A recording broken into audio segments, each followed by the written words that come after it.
സിയാർ നമസ്കാരം. നമസ്കാരം.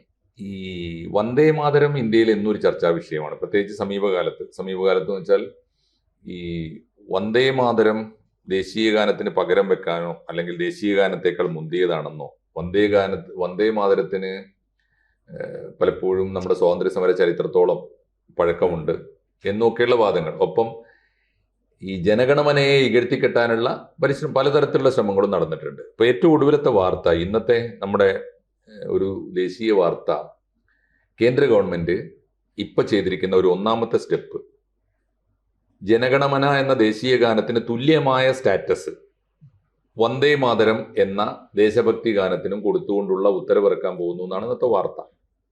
എങ്ങനെയാണ് അതിന്റെ ഒരു ചരിത്രത്തെയും രാഷ്ട്രീയത്തെയും അങ്ങ് കാണുന്നത്? ഒന്നാമതായി, ഒരു രാജ്യത്തിന് രണ്ട് ദേശീയഗാനം എന്നത് തന്നെ അബദ്ധമാണ്. അവിടെ തന്നെ തുടങ്ങണം. ലോകത്ത് ഒരു രാജ്യത്തിനും രണ്ട് ദേശീയഗാനമില്ല, അങ്ങനെ പാടില്ല. കാരണം എന്താ, ഏതാ ദേശീയഗാനം എന്ന് പറയണ്ടേ? അതാണ് ഒന്നാമത്തെ പ്രശ്നം. അതുകൊണ്ട് ആ നിയമം എങ്ങനെ നിലനിൽക്കുമെന്ന് എനിക്കറിയില്ല. ഒരു ദേശീയഗാനേ പറ്റുള്ളൂ.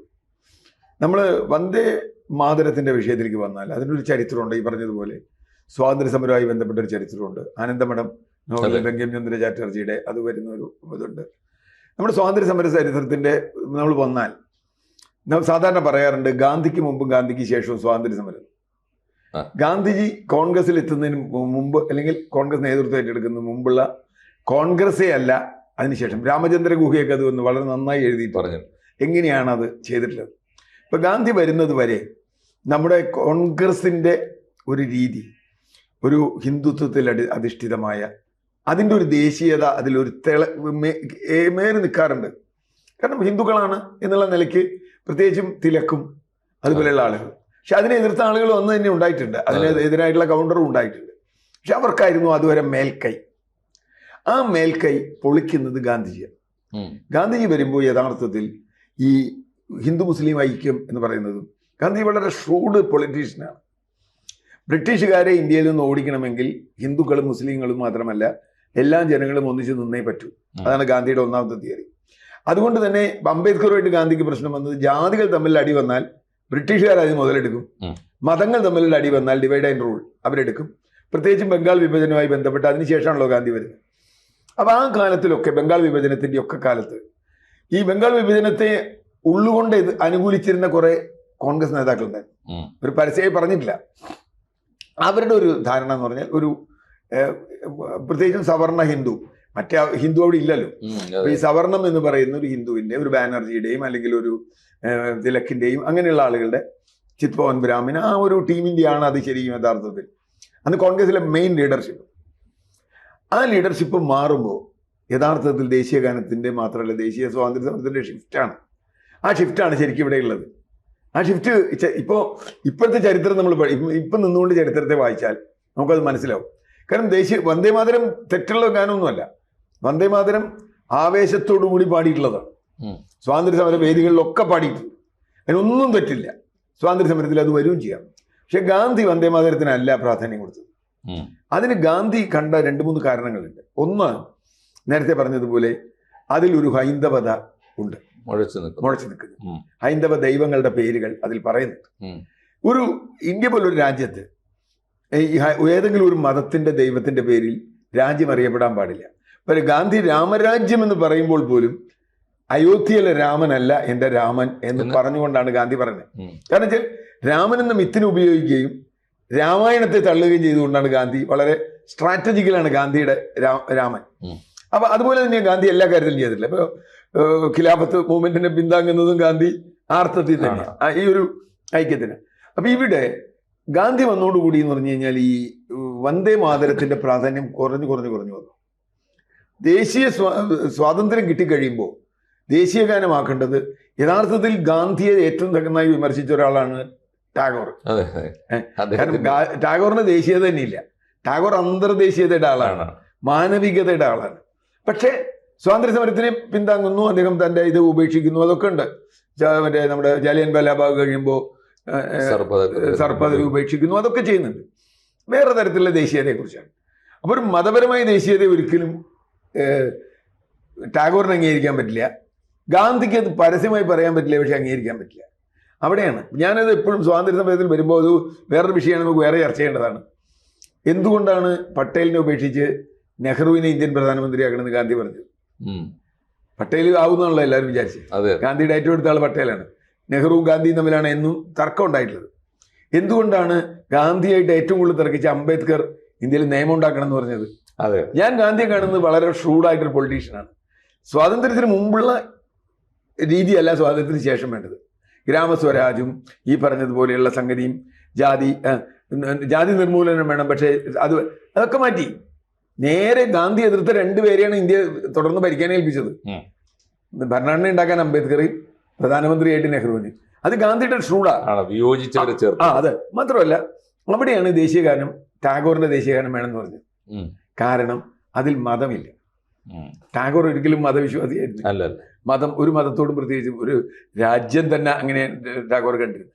അപ്പൊ തീർച്ചയായിട്ടും ഈ ആനന്ദമഠത്തിൽ നിന്ന് തുടങ്ങിയ ഈ സാധനം ഇവിടെ എത്തുമ്പോൾ എന്താ സംഭവിക്കണമെന്ന് വെച്ചാൽ ഗാന്ധി വളരെ സട്ടിലായിട്ട് ചെയ്യുന്ന ഒരു കാര്യമാണ്. ഇനി അതിൻ്റെ കൂടെ വേറൊരു കാര്യം വായിക്കേണ്ടത് RSS ഉണ്ടാവുന്നത് എന്നാണെന്നും കൂടി ആലോചിച്ചാൽ മതി. ഗാന്ധി കോൺഗ്രസിന്റെ നേതൃത്വം ഏറ്റെടുക്കുമ്പോൾ RSS വരുന്നത് വലിയ ബന്ധം ഉണ്ടായിരുന്നു, ചെറിയ ബന്ധമൊന്നുമല്ല ഉള്ളത്. കാരണം അതുവരെ കോൺഗ്രസിൽ നിന്നുകൊണ്ട് നിങ്ങൾക്ക് ഹിന്ദുത്വ അജണ്ട, കാരണം കോൺഗ്രസിന്റെ ലീഡർഷിപ്പ് ഈ സവർണ ഹിന്ദുക്കളാണ്. ചിത്പവൻ ബ്രാഹ്മിൻ അടക്കമുള്ള ആളുകൾ അവരോട് ഉണ്ട്. റാനഡയും ബാനർജിയും തിലക്കും അതുപോലെയുള്ള ആളുകളുണ്ട്. അത് പോയി ഗാന്ധി അത് പൊടിച്ചു. അവിടെ മറ്റേ മുസ്ലിങ്ങളും ക്രിസ്ത്യാനികളും മറ്റേ അവർണരും ഇന്ത്യയുടെ ക്രോസ് സെക്ഷൻ അവിടെ വന്നു. അത് ഞാൻ പറഞ്ഞേ, അതോടുകൂടിയാണ് കോൺഗ്രസിൽ നിന്ന് ഇനി ഹിന്ദുത്വത്തിന് നീതി കിട്ടില്ല. അതുകൊണ്ട് സവർണ ഹിന്ദുത്വം അന്നത്തെ ആ ഫീലാണ് RSS വന്നത്. ഗാന്ധിയുടെ ഞാനത് അങ്ങനെ തന്നെ ചരിത്രത്തെ കാണുന്ന ആളാണ്. അതോടുകൂടിയാണ് ഗാന്ധിയുടെ കൗണ്ടറാണ് RSS അർത്ഥത്തിൽ. കാരണം കോൺഗ്രസിൽ ഇനി ഒരു സവർണ മേധാവിത്വത്തിന് കോൺഗ്രസിന് മുമ്പോട്ട് പോകാൻ പറ്റില്ല. കാരണം തിലകൊക്കെ അവസാനിച്ചു. ഗാന്ധിയാണെങ്കിൽ ഖിലാഫത്തിന് പിന്താങ്ങി. അപ്പൊ തീർച്ചയായിട്ടും പിന്നെ ഒരു ഹിന്ദു രാഷ്ട്രം എന്നൊരു സങ്കല്പത്തിന് കോൺഗ്രസിൽ നിന്ന് കിട്ടില്ലല്ലോ. മുസ്ലിം ലീഗിന്റെ കൗണ്ടർ അല്ല. മുസ്ലിം ലീഗ് എന്നുണ്ടായി? 906 ഉണ്ടായി. ഞാൻ പറയുന്നത് ഗാന്ധിയുടെ കൗണ്ടറാണ്.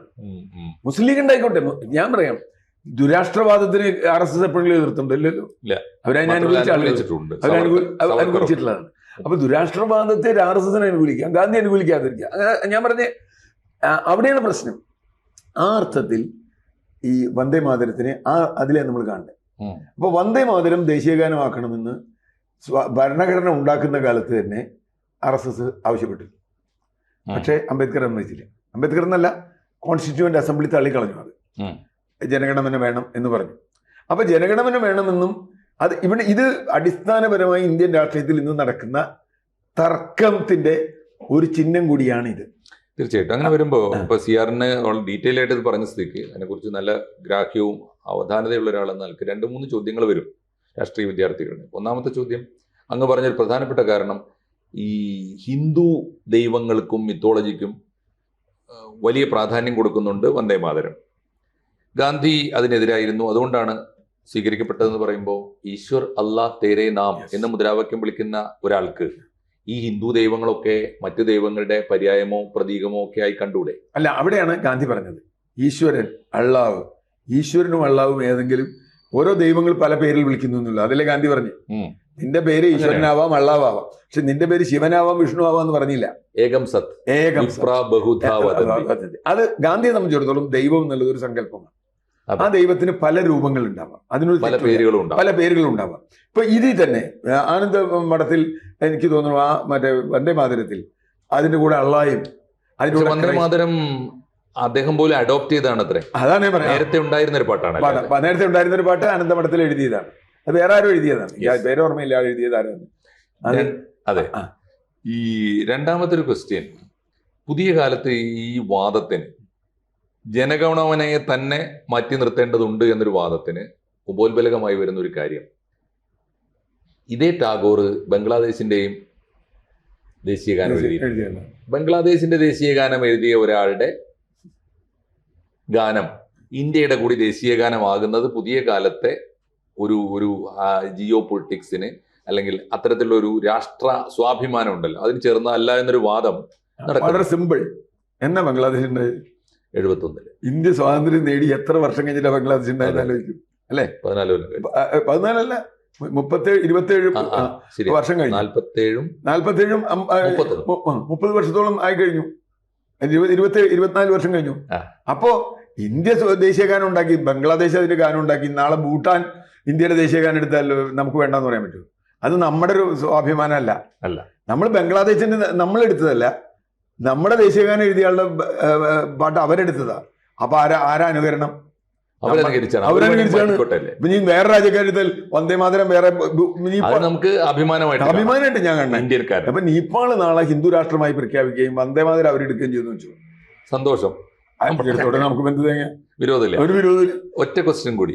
ഈ ഒരു രാജ്യം 19 കൊല്ലം 78 കൊല്ലത്തോളം സ്വാതന്ത്ര്യം നേടിയിട്ട് ഇത്രയും കാലമായിട്ട് ഈ ദേശീയ ഗാനം പോലുള്ള ദേശീയ ചിഹ്നങ്ങളെ ഇങ്ങനെ മാറ്റിക്കൊണ്ടേയിരിക്കുന്നതിന്റെ ഒരു പ്രസിഡൻസ് ഉണ്ടോ? നേരത്തെ ഒരിക്കലും ഇല്ല എന്ന് മാത്രമല്ല, ഇപ്പോ ഒരുപക്ഷെ അവിടുത്തെ ഘടന തന്നെ മാറിയാൽ, ഇപ്പോ രാജ്യഭരണമുള്ള കാലത്ത് വഞ്ചീശപതി എന്നൊക്കെ പറഞ്ഞ് തിരുവിതാംകൂറിൽ പാടാറുണ്ട്.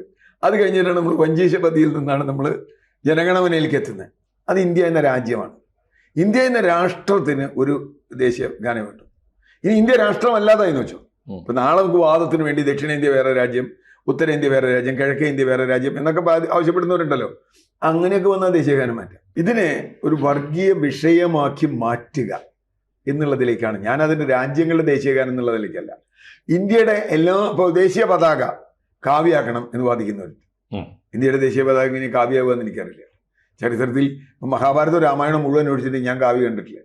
സത്യത്തിൽ ഇതൊന്നും ഒരു ചർച്ചയ്ക്ക് പോലും വരാൻ അടിസ്ഥാന പ്രശ്നമേ അല്ല ഒരു ദേശത്തിന്. ഒറ്റ ചോദ്യം കൂടി ഇത് നമുക്ക് അവസാനിപ്പിക്കണം. എന്താ വെച്ചാൽ ഈ ജനഗണമനയെ മാറ്റേണ്ടതുണ്ട് എന്ന് പറയുന്നതിന്റെ ഒരു കാരണം ഞാൻ നേരത്തെ പറഞ്ഞാണ്. ഒന്ന് ബംഗ്ലാദേശ്, രണ്ടാമത്തെ ഒരു പ്രശ്നം പഞ്ചാബ്, സിന്ധ്, ഗുജറാത്ത്, മറാഠ, ദ്രാവിഡ, ഉത്കല, ബംഗ. ഭൂമിശാസ്ത്രപരമായി ഇതിൽ പലതും പാകിസ്ഥാനിലേക്ക് പോയി. അപ്പോഴും നമ്മൾ ഇതൊക്കെ പാടിക്കൊണ്ടേയിരിക്കുന്നു എന്നാണ്. അല്ല, പഞ്ചാബ്, സിന്ധ് ഇതൊക്കെ പോയിട്ടുണ്ട്. പഞ്ചാബിന്റെ ഒരു പകുതി പോയി, സിന്ധ് മുഴുവൻ പോയി. പക്ഷെ അതൊക്കെ പറയുമ്പോഴും ഇന്ത്യയുടെ ഇവര് ഈ അഖണ്ഡ ഭാരതക്കാരെന്താ പറയുന്നത്? അഖണ്ഡ ഭാരത സങ്കല്പത്തിൽ എന്താ ഉള്ളത്? എന്നിട്ട് അവരാണ് പറയുന്നത് ഇത് പോയിന്ന്. മനസ്സിലായോ? അഖണ്ഡ ഭാരതമാണെങ്കിൽ അത് വരാലോ. എന്തായാലും വന്ദേമാതരത്തിൽ അതില്ല. ജനഗണമന എന്ന ദേശീയ ഗാനത്തെ ചരിത്രത്തോട് ചേർത്ത് വായിച്ചാൽ മതി. തീർച്ചയായും അത് ഉണ്ടായ കാലം അത് ചരിത്രത്തോട് ചേർത്ത് വായിക്കണം, സ്വാതന്ത്ര്യ സമരത്തോട് ചേർത്ത് വായിക്കണം, സ്വതന്ത്ര ഇന്ത്യയോട് ചേർത്ത് വായിക്കണം, ഗാന്ധിയോട് ചേർത്ത് വായിക്കണം, അംബേദ്കറോടും നെഹ്റുവിനോടും ചേർത്ത് വായിക്കണം.